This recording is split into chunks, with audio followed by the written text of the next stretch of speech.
This is the Make Sierra Leone Famous podcast.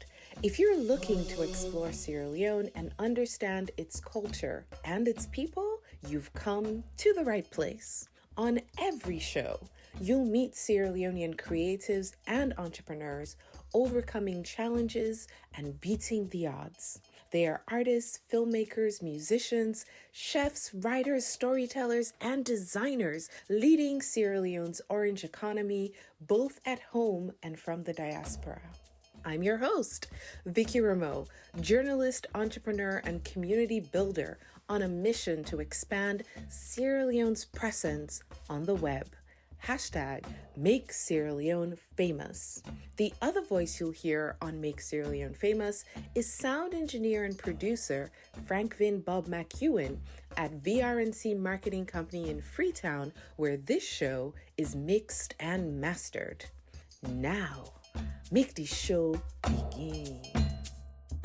Let's say you make it to a level where you've achieved something to get attention. You have the public attention. I feel like that's when people start losing it. Like I mentioned, I started music not really early, but when I started, it didn't take long for me to get help and surround myself around the right people. So teamwork is definitely important, but I feel like the most important part is to prepare for when you finally blow, because that's when, the higher you go, the harder you fall. And I feel like I've been able to come this far. And so many people have been able to go far. Like one person, another example I'll make is like Emerson Buckley. That's someone I studied a lot. And he was able to separate his music and his personal life. You understand? Because when I hip hop artist, when they say me a gangster.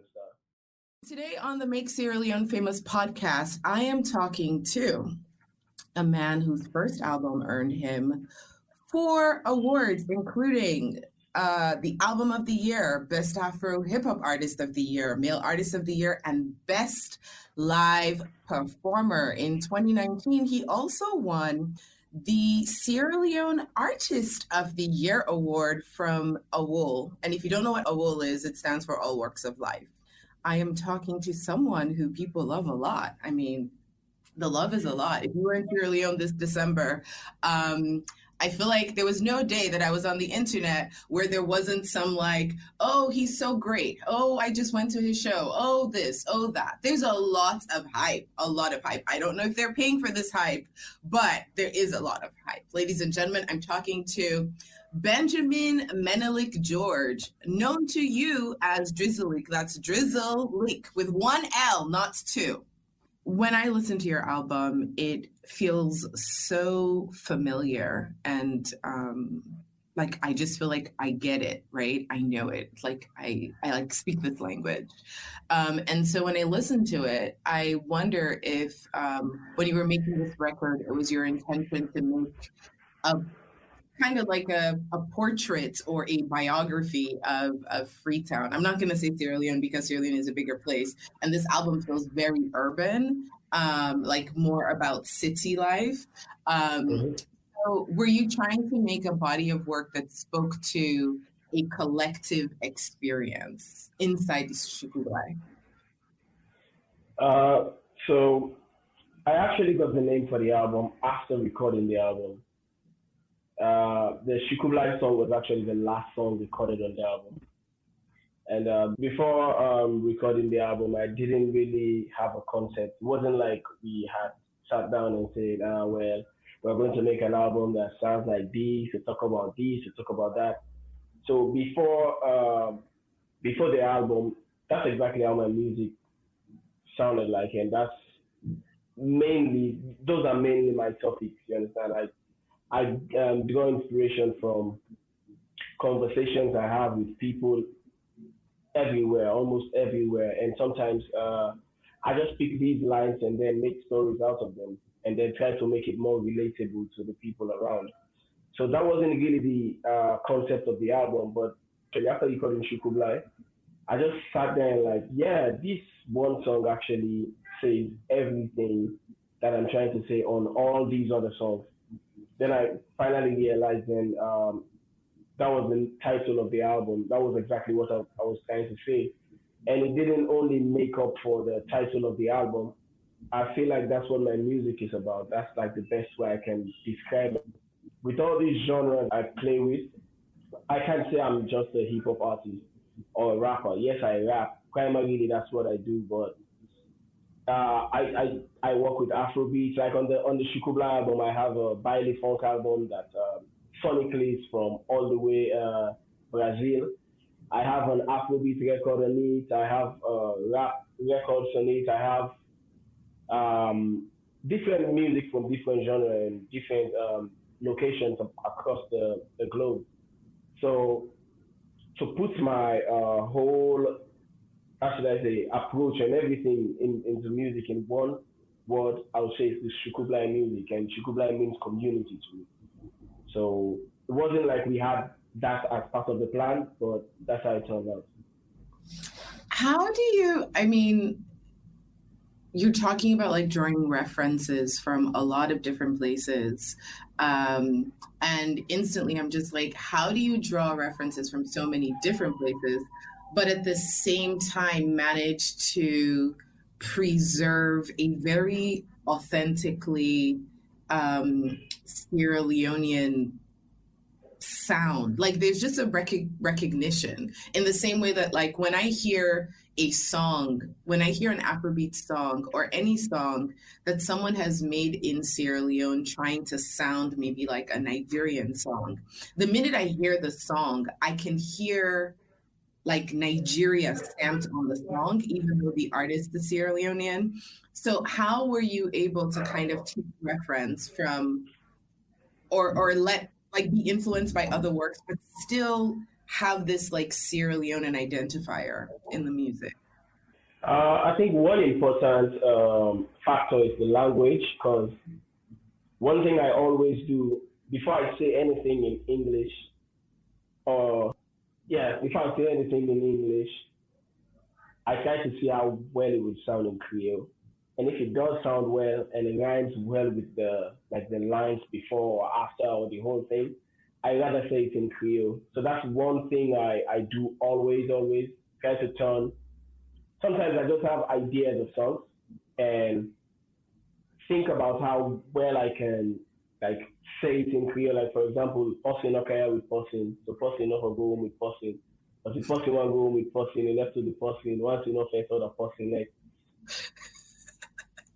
Uh, I had the idea while I was watching what's this movie called?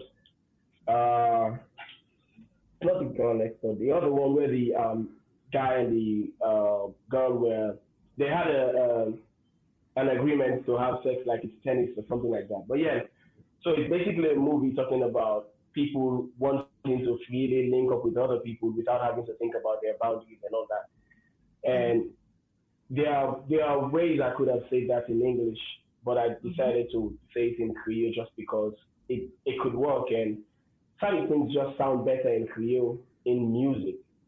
And so like keep tick the end the most just in case. Stuff like that. So like, before I say anything, I check if it sounds good in Creole. If it does, then I go straight for the Creole version. And I think that's the main thing.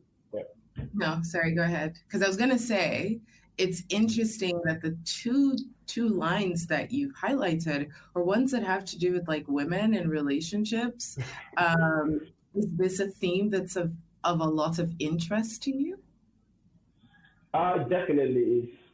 Yeah, but like I said earlier, most of the songs I make are based off conversations I have, and I move with a band that's like 7 guys, and we go out a lot. Things happen. Things happen. With basically with music, people come to you, even if not just girls, but people come to you, people come around you for many different reasons. And I've been around these musicians and all these other people around, and there's so much to talk about because they all have their stories. Imagine having 7 people from 7 different places around you, and they all have their stories. So having these conversations bring up ideas, like ultimately all the time.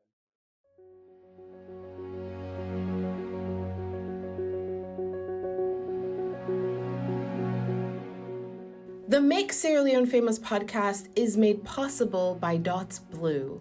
With its certified air freight service, Dot Blue is the easy and affordable way to ship to Salone from the US or from the US to Salone.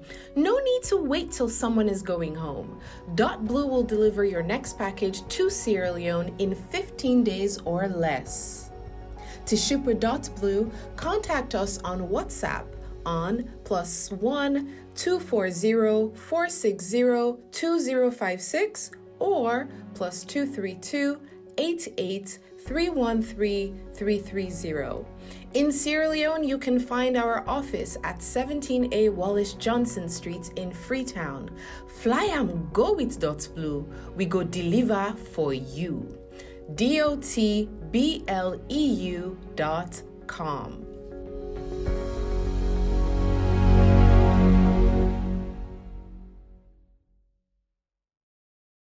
I think it's funny when we think about artists, we don't, especially the way modern music is, you don't think about the band, right? As like a living, breathing thing with all these people. You know, back in the day in the 70s and the 80s, you know, bands were really, really big. We've kind of moved into the era of the individual artist, right? Like this, we focus on this lonesome person. But yeah, if I'm like thinking back on like all the movies I watched about like bands of a certain era, yeah, okay. All right. Okay. Makes sense. I get it. I get it. Lots of trifling. Lots of trifling. I don't even know if that Not necessarily, but there are conversations about okay. Lots of trifling conversations and situations, right? Things people are trying to get in or out of, right? Like it's like I want to get in or I don't want to get in. Okay, so how did you form your band? Was it that the band already existed? How did you guys meet? And what makes it work? You know, what makes the music work? What makes the relationship? What's like the thing that grounds you guys? So I met my DJ Rampage at Balanta Academy of Music. He actually suggested me to go there, and I joined the band. Okay. When was that? That was in 2012. Okay. Yes, 2012. And that's where I met Reggie, the bass guitarist and saxophonist, and also Francis. Our drummer is from Nigeria, so he joined us when they formed Freetown and Court. So yeah, basically our roots is Balance Academy of Music, but when we formed Freetown and Court was when we really like got everyone together. Rampage, Francis, Reggie, Emmanuel, Yinka, and Solos also be met at Balance Academy. So also, I really like to listen. I didn't know he was part of your band, but like I really like him. I listened to his last record. It was just he was. He was? He's okay. He's not anymore. Okay. Well, still, I love him. I think that's the root. Yeah. He's a really good producer. Like he's a really good producer. Yeah. Anyways, continue. Yeah, the band. So yeah, keeping a band together is it's definitely not easy because like I mentioned earlier, everybody has their own story, everybody has their own motive. It's hard to have that singular, like that common goal to prevail when you have different people around. But we've been able to manage that. And one thing I know when it comes to me, everybody is committed. Okay. So they see me as their baby. Yeah, at some point I was the youngest in the band for over 3-4 years. And yeah, we just try to get by. In 2000 around 2015 to 2016, when we were starting off our own band, the Freetown on Coast band, we practiced a lot. So that synergy kind of built from that period. We kind of built that from that period. That's when we would produce songs from just jamming, having jam sessions, or just decide to rehearse even if we do not have a gig, like just for the fun of it and to improve ourselves. So we spent time together where we've kind of developed on our relationship, on how we play music together, and it's almost irreversible. So now even if we don't react, we know how to go along. So yeah, with the music, we do it really well. But when it comes to other places, obviously we all have our differences and things just we dey manage small small, basically.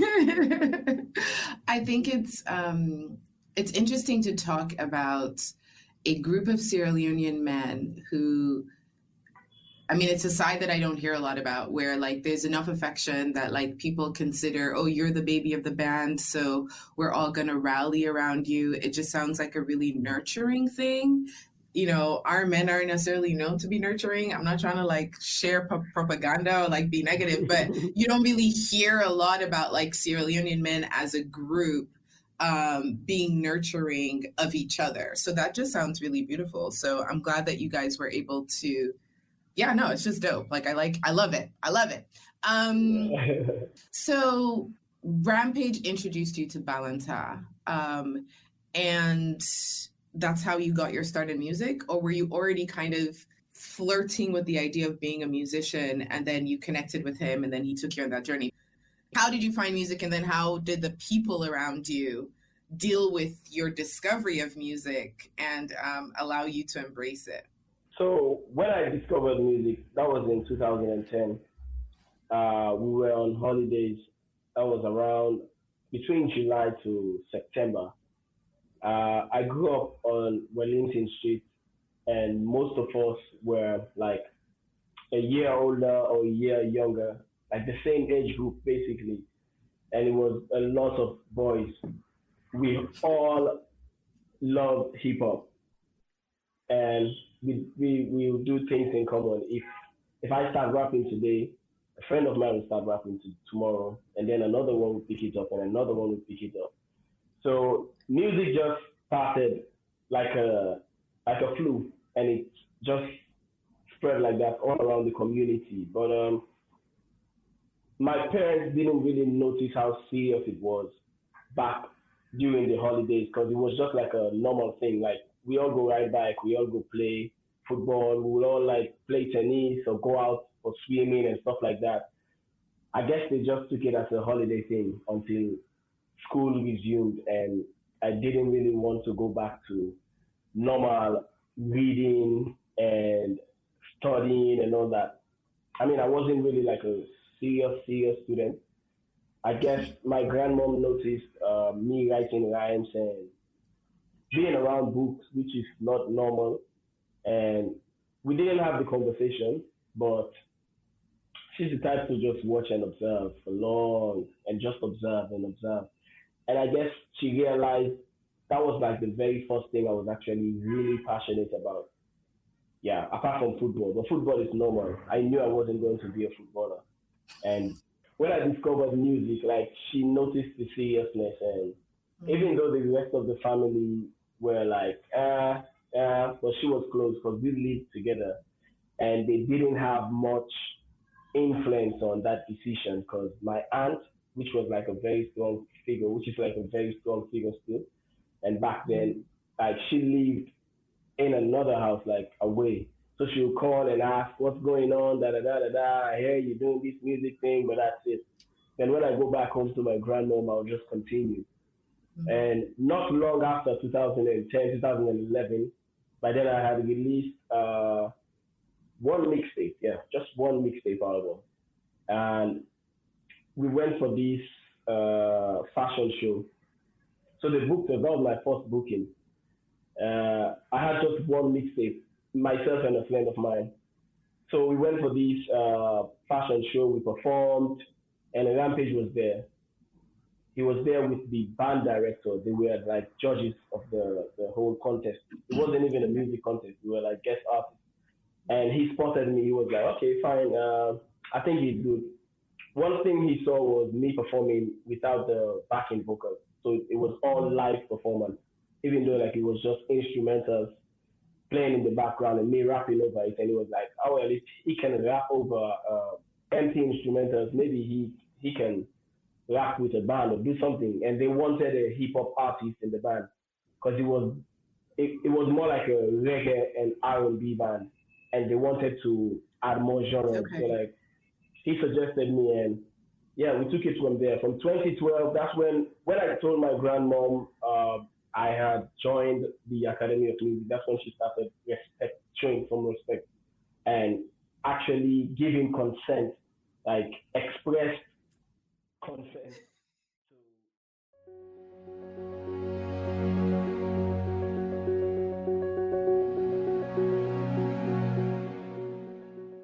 The radio broadcast of the Make Sierra Leone Famous podcast on Radio Democracy 98.1 is made possible with a generous grant from the Asma James Foundation. The Asma James Foundation empowers women and girls with mentorship, scholarship, and life skills training. To make Sierra Leone better for girls and girls in Sierra Leone better, visit the Asma James Foundation at asma, that's ASMAA, james.com. And now, let's go back to the show.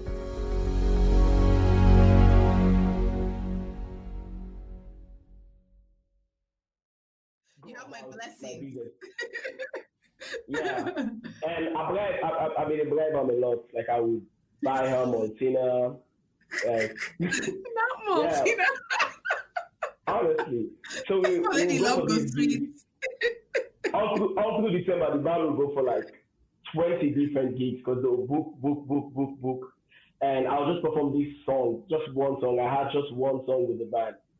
I'll just perform that one song at every gig. And after everything, I'll just be handed my maybe 20,000 euros or 25,000 euros or 30,000 euros. And I'll make sure I save at least 5,000 euros to get to my grandmom, like her Maltina.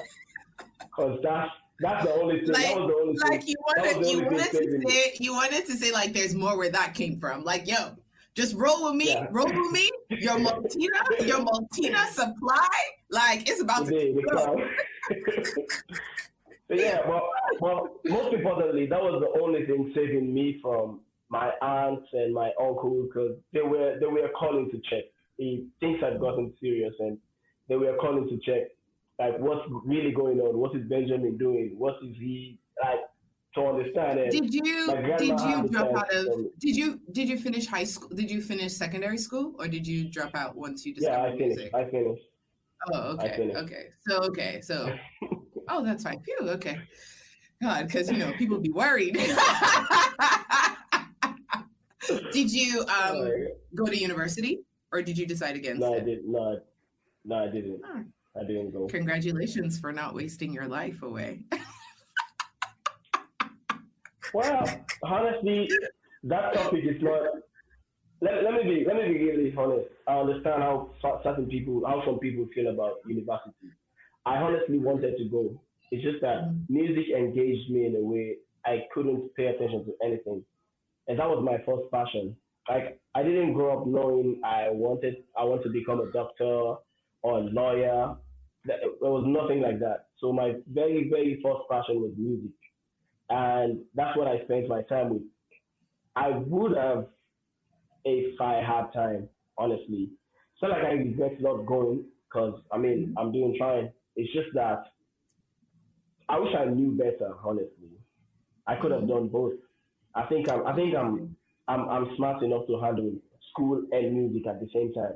But we'll never know. I mean, I got this far because I had the time and I paid attention. I paid great attention to music, and it's definitely paying off. So, I mean, thank God for that decision.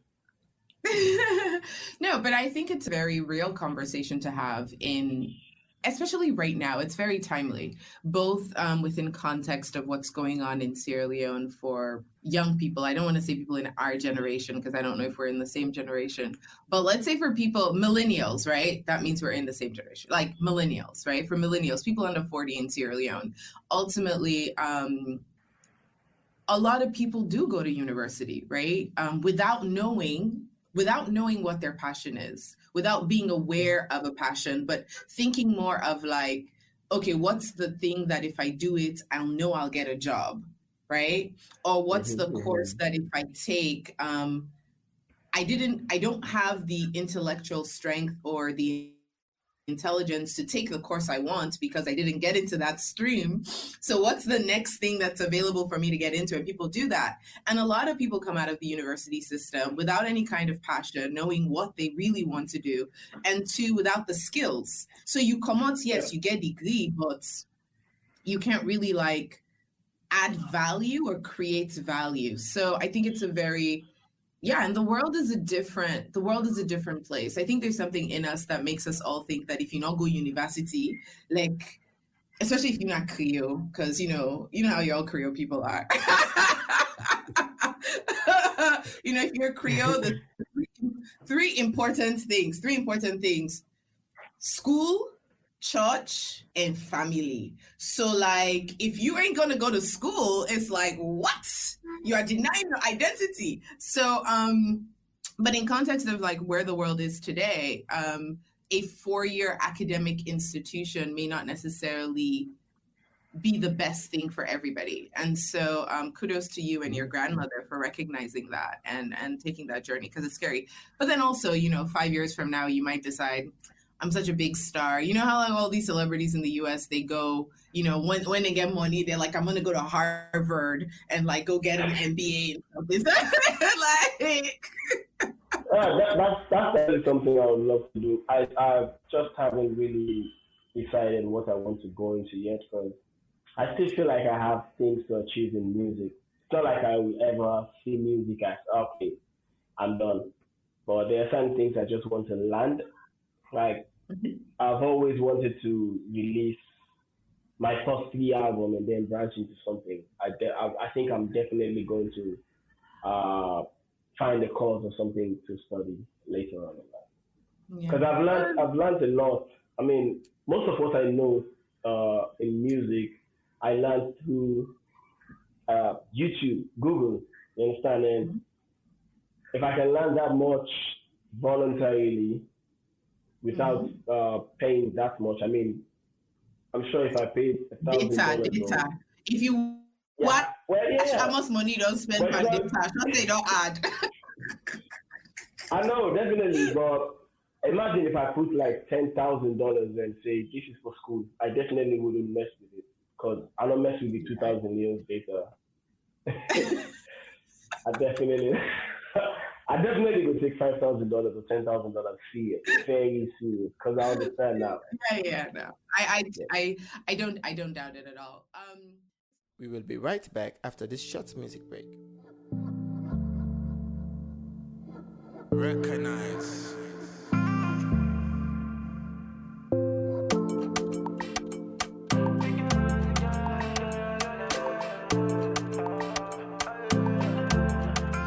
You decided to sleep on me. When you woke up, I was famous. That doesn't mean it happened overnight. 1 minute I was funny. But that's the thing with entertainers. Any minute I can take another flight. Yeah, I'm here to chase the money. But that's fact, it's no brainer. And I'm not a flex out of spite, it's just part of the journey. Because them things that then lift you up, then pull you down like a kite. Now they see you the win, they don't know how you begin. Jealous of the team, they wanna come in between. I say what I mean, and I don't mean to be mean, but I heard the same place as the loss is where the lesson is. You don't know life if you don't know what the pressure is. Rumor go build, but not today I believe. There's no point in addressing it. When them know, say you popular.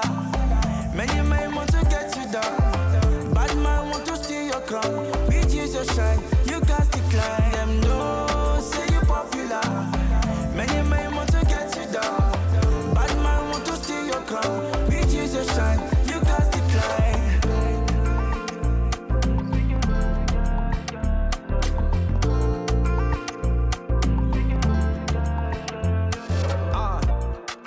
Look at what the famous cousin. Now everybody claiming that we're cousins. That was Drizilik with Popular. And now let's head back to the Make Sierra Leone Famous podcast. Tell me about the realities of making music in Sierra Leone. What does it really take? And do you feel like it's something that people should venture into? Like really, really, really? Like, should people be getting into music? Is this a place that has enough opportunities? Is there an ecosystem to support artist growth, the growth of music? Like, what is it really like for the boys who are listening right now thinking like, yeah, I'm about to go do music because da da da. What is it like? Honestly, it's a lot to handle. It's a lot, but I mean, if I can use myself as an example, there is a way you can handle it. I feel like many people get carried away, and that's something you can't bring here. Like you, When you say you carried know, away, what do you mean by that? Carried carried away away by by what? In what way? the lifestyle. So let's say you make it to a level where you achieved something to get attention. You have the public attention. I feel like that's when people start losing it. You know, Okay. like I mentioned, I started music not really early, but when I started, it didn't take long for me to get help and surround myself Okay. around the right people. So teamwork is definitely important, but I feel like the most important part is to prepare for when you finally blow, Okay. because that's when the higher you go, the harder you fall. And I feel like I've been able to come this far. So many people have been able to go far. Like one person, another example I'll make is like Emerson Buckley. That's someone I studied a lot, and he was able to separate his music and his personal life. You Mm-hmm. understand? Because me a hip hop artist, when they say me a gangster. First of all, you need for know say that you need to really decide if now you want to do. I mean, some people anyway halfway through they just uh realize nah it's not and find something else to do, which is not bad. I mean, we all come to a point of realization at some point in our life. But if you really serious about music, you have to be really sure. You know, I came up with certain musicians. I know for sure the only difference with me and them nowadays is that they didn't know what they really wanted. They didn't make the decision for themselves. They just felt like, okay, I have 30 pairs of shoes, 30 pair of shoes. I'm a rapper. Yeah, I should rap. You know, I can play basketball. Yeah, I should rap. I can talk slick. Interesting. Yeah, I should rap. I did not shower and stuff like that. So you need to make the decision, and it has to come from within. Talent is important, but also you need to really pay attention to the environment because hip hop has an environment. It's really big. Sierra Leoneans are really big on hip hop, so they will watch you. The people are watching you, and things will come. You need to pay attention to the environment and know how to work with the people around. I haven't worked with more than 20 producers, even though we have a bunch of them here. That's like me being careful with my art. I mean, it's not because you're the hottest producer or you're the next big thing or that means we should work. You understand? So like it's not just the business, it's not just the music, it's like all these different things you need to pay attention to that makes up like an artist, especially in Sierra Leone, because no one is going to do that for you, honestly. Right. I'm glad you brought out Emerson because, yeah, when I look back on his career, I feel like he's almost the only person from that era that is still like around today, right? Like that I feel like Yeah. has been able to scale their brand.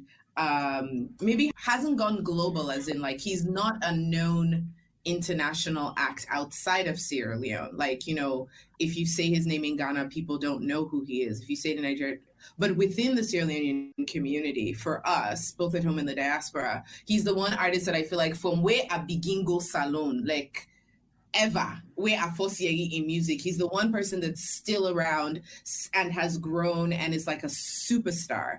And I'm glad that like he can serve as a point of reference because I do think that there were key decisions he made in his career that like he just was not everywhere. I just remember one time they were being very scarce. Like he wasn't everywhere. And the people who were everywhere, they're nowhere, right? Because I mean they all sigh. And in such a small country, salon small, salon so small, all man sabi all man, right? So if all sideway people then did and call you, you go there, you quickly kind of max out, right? And I think a key thing probably is like you said, not chasing after the lifestyle and not chasing after celebrity, but being about something bigger. Maybe some people, for them, it's like they want to create a legacy. And so if you want to create a legacy, you're not really looking for the moment, you're thinking about like really bigger things. Now, you have brand engagements and endorsements with a couple corporations in Sierra Leone, like multinationals, that in a way that's the first time I've seen an artist have so many in Sierra Leone. How are you able to like court these relationships? How is this happening for you? I put my music out there. I try to engage with my fans. And yeah, most of these brands reach out to me, but don't get it wrong. If I feel like there is a space I'm trying to fill, like I see a vacancy, I reach out to brands as well because Okay. this is business and I'm trying to make people understand that I feel like I can fit in this position. I can do this for you. This is what I can do for you. So I've done that a couple of times. I remember my very first deal with a telecommunication company. It took me like 2 years to get them to actually believe and trust me with their brand. Right. Yeah, it started very, very, very, very, very small. Just them giving me a chance to just talk on their radio, chance to just perform at their events. Maybe I'll just come in just for the CRBT service, coloring back tone, and go like all these small, small contracts. And every time I go there, I'll just try to make them understand like there is so much more we can do. I would even like preview my music for them. Like I remember playing my album for one of their managers, the Shukubla album actually. Like I would go there almost every week and just play the songs. Every new song I record, I'll play. And I did that for plenty offices and institutions basically. So yeah, most of them reach out to me because they see my impact online, on the streets, and everywhere. But then The streets some of these again. other The brands, streets. Shout out to the streets. yeah, I mean, I'm on the streets. But yeah, so some of these other brands, they like I walk up to them and tell them what I think I can do for them and where I think they need uh my influence, you know. So yeah, Mhm. it's all work. If you not reach to me, I go to you.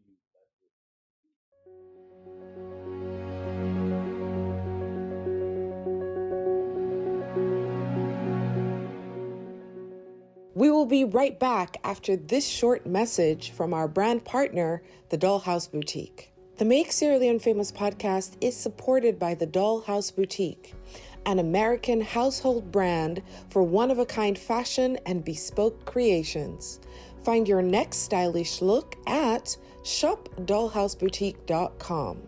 We have stores in Baltimore, Maryland, and Los Angeles, California, showing the best of local designers.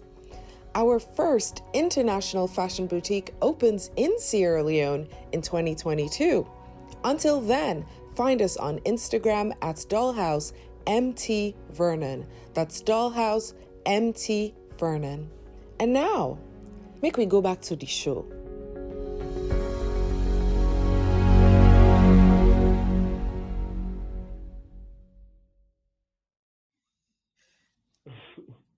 I'm taking notes in my ledger, each to me, I did each to you, full stop. Yeah. Okay, so I know that, and I only know this because I've been seeing it online. You're supposed to have had an album out. Every time you post something on socials that I see, there are always like a couple comments where someone is like, "Usten the album de comods," and so. And that's how I knew that you were supposed to release an album. Take me through what you're doing on this new project that's different from where you started with Shukubai. All right. So, uh, like I said, my music is about the community, and these are not just my stories; these are other people's stories. And as much as I want it to come from the perspective of a Sierra Leonean or from someone that grew up in Freetown, knowing that we share similar culture with other West African countries, with other places around the world, and obviously with the transatlantic slave trade, West African culture is almost everywhere around the world. I feel like I can make music that is more relatable to people almost everywhere now. And me considering the Ashobi album a sequel of the Shikublai album, I think one thing I'm trying to do differently on this album is, first of all, work with international artists, like artists from Francophone West Africa, Anglophone West Africa. I hate to put it like that because these are all artificial boundaries, but yeah, working with other African artists, producers, yeah, writers sometimes, because in Nigeria, I actually worked with a writer that works with Mastercraft. And yeah, so yeah, basically what I'm saying is one thing I'm trying to do is work with people from other places in Africa and Europe to kind of like have different perspectives. You understand? Because I don't consider this just my music. And the sound of Freetown has been influenced by music from different places. We listen to a lot of Afrobeats, and most of them come from Ghana, Nigeria, South Africa. You know, so I'm trying to put together all that inside the Shikublai now, like make it bigger. You understand? So like the first album, the only person I featured was DJ Rampage, and this time around, I really want to expand, like feature younger artists, upcoming artists, more established artists. I worked with a producer and singer in Nigeria. He's a Mastercraft like artist basically. So Prodigy. Imagine me working with Prodigy. Imagine me working with Mastercraft and working with his Prodigy and doing the same thing in other places. So yeah, I'm trying to have like a multicultural album, but one that is definitely African, not typically African, but inspired by what an African sees, like an African perspective, like an African perspective of the world. Of course. I mean, what I hear you say is like, you really try to make a Freetown album. And why, if you think about, I mean, the things that you're referencing, Freetown is this cosmopolitan place. And it is this place that for 200 years has been I want to say smorgasbord, but like a Krio salad of a lot of different elements of a lot of different places, like a lot of, especially Krio people, our identity is very fluid, right? Like for me, for example, as a Krio person, like a part of my father was born in Lagos and he grew up in Sierra Leone and he's very, very Krio, but like Yoruba culture is a part of our identity, and Igbo culture is part of our identity. And then even when you leave Freetown and you go to other parts of the country, people think of Sierra Leone as this place that's locked. It's not. Like I feel like sometimes we think of ourselves as like this closed place when actually when you travel outside of Sierra Leone, which I've had an opportunity to do a lot of, especially to other African countries, you're like, everything is the same. It actually is the same.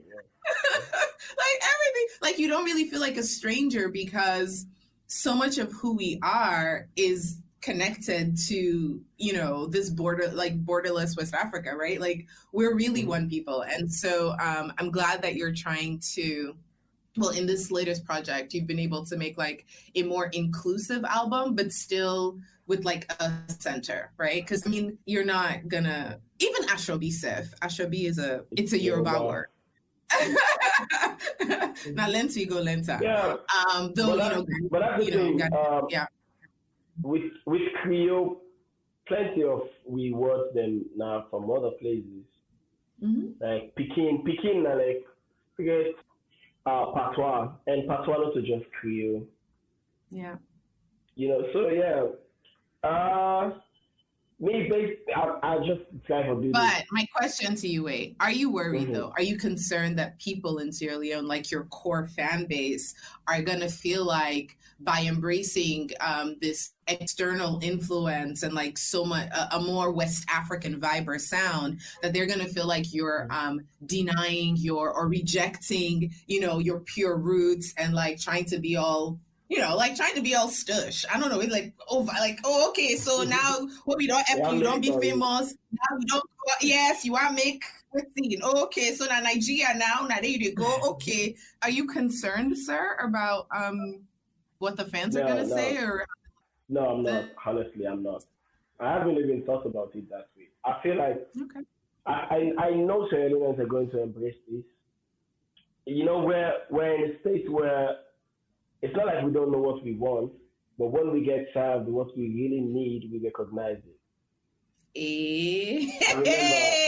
What am I saying? Honestly, I remember when we did Exodus. So Exodus is like predominantly Krio, and that's not going to change. When you listen to my songs, it's from Sierra Leone. If you know Sierra Leone, it's not Krio, but what it's not. But I wanted to branch out the sound, like use a more like international approach. And Amapiano is international.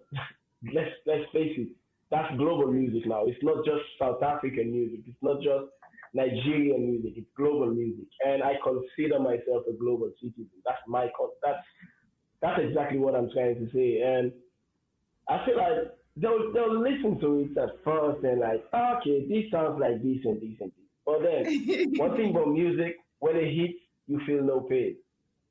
You go swell around and you go let them.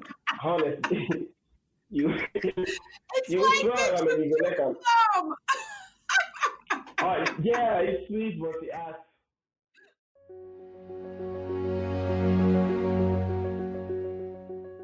Like what you hear?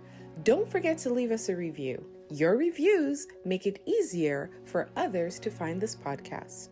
Don't forget to share it with your friends and family.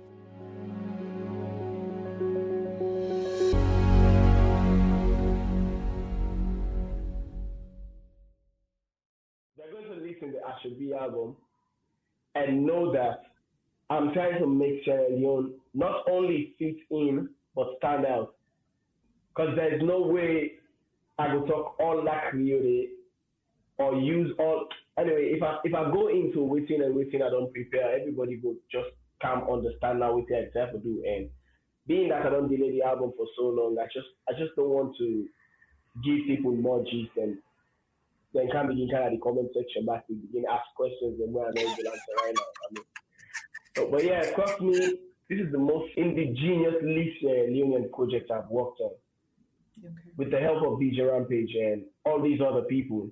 I mean, even when I worked with Mastercraft, he had to respect the fact that I want to make a Sierra Leonean song. And we made a song that when you listen to it, you know it's Sierra Leonean. I mean, they should think about it this way. I'm getting a Nigerian producer to bend his rules and all this stuff to make something for Sierra Leone. I'm not saying a Sierra Leonean can't do that, but this is the approach I'm using, and trust me, you're gonna love it. Okay.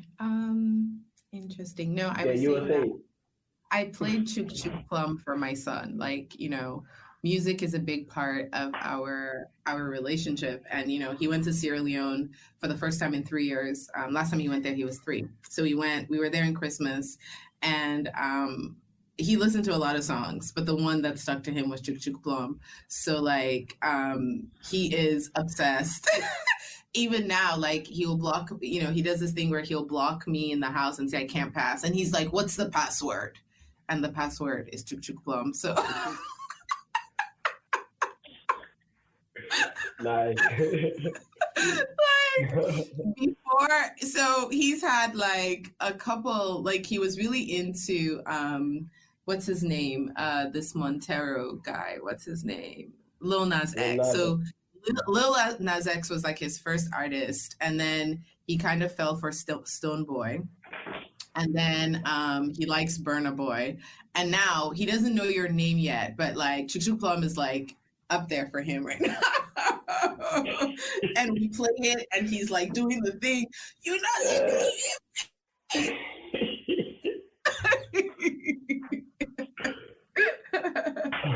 and yeah, so definitely he's getting the cultural. He has no idea, of course, what he's talking about. So thank God for that. He doesn't know the theme of the song, but he absolutely.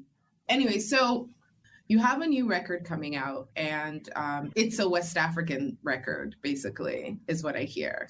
What are you hoping it will add to the already existing body of work? Either your body of work, you've done a lot of collaborations. What is it going to add that isn't already there? Okay. So with this album, what I'm trying to do is to reintroduce Leone to the afrobeat scene, to the African music scene, and also further change the narrative for Sierra Leone as a nation in the global scene, in the eyes of the world, basically. I want people to know Sierra Leone for more than just the civil war and the Ebola outbreak and all these other atrocities that we've been through. So, also, I want this to unite us as a people and also show young Sierra Leonean creatives coming up that we can do it, we can be authentic, we can mix our sound with other people's sound. We can do anything we want to do. We can represent Sierra Leone properly. We can show other people what to think or what to see when they see Sierra Leone. We can repaint the picture of what Sierra Leone is in the eyes of the world. And yeah, basically just represent and show ourselves and be out there and take the touch for our nation. Okay, great, fantastic. The bottom line is Drizilik has a new record coming out sometime this year. It's called Ashobi. Where ready. Where you get some, you get some. Where you see them, you see them. You not see and not ask. It ain't ready, it ain't ready. Don't, in fact, stop asking those questions. Okay, so I'm really excited about the album. I think we're looking forward, and I wish you lots of success with this new project. But before I let you go, we have to close the show. And on the Make Sierra Leone Famous podcast, there's only one way to close the show, which is on the 6. I'm going to ask you 6 fast questions, and you have 6 seconds to speak. Right? Like when I ask you, you can only think about it for 6 seconds, and you have to give me the first thing that comes to your mind. Are you ready now? Are you ready? Are you ready now? Okay, let's go. like I said, Rampage, holler at me. Like I'm ready. Like I'm ready now. We are all ready. Anyways, okay, on the 6. This is on the 6 with Drizilik. What's your favorite Sierra Leonean parable or expression? Alphadu. Okay. In 2 sentences, tell me the plot of the last movie you watched. Then they use Stiffman for Wicked Stiffman. What song are you playing on repeat right now? Freemason, Jay-Z, and Rick Ross. Okay. And what's one thing you've been meaning to do that you still haven't done? Release the album. Okay. When you feel like quitting, like whenever you're doing something, when you feel like quitting, what keeps you going? What keeps you from quitting? I think about how far I've come and the other people involved in this whole thing with me. Okay. And last but definitely not least, who is the one Sierra Leonean, dead or alive, who inspires you? Shadowboxer. Oh, that's an interesting one. All right, okay. All right. Well, that's on the 6 with Drizilik here on the Make Sierra Leone Famous podcast. Thank you so much for coming on the show. Really enjoyed talking to you, and yeah, really enjoyed talking to you. Let's do it again. Bye. Thank you for listening to the Make Sierra Leone Famous podcast. Until next time, ta-ta!